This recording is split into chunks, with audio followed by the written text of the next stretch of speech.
চলে এসেছি আজকে আবার দুপুরবেলা খাবার নিয়ে। তো আজকে আর রান্না রাখলাম, আজকে ডাইরেক্ট ভাত দেখাচ্ছি। দেখো আমি খাচ্ছি হচ্ছে ভাত, আর হচ্ছে তোমার শুকনো লঙ্কা দিয়ে মাখা, মানে শুকনো লঙ্কা দিয়ে ভাতগুলো মেখেছি। আর হচ্ছে তোমার পাট পাতা আছে না, যেগুলো আমি ভালোবাসি খেতে, তো সেই পাতার বড়া বানিয়েছি। তো যেহেতু আজকে সোমবারের জন্য আমার নিরামিষ, তো কী খাবো না খাবো কিছুই বুঝতে পারছি না, কিছুই মাথায় আসছে না।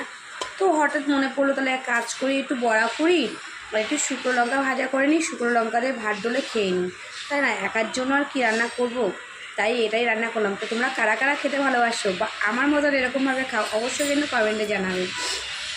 আর আমার সকল বন্ধুদের অনেক অনেক ভালোবাসা রইলো আমার তরফ থেকে।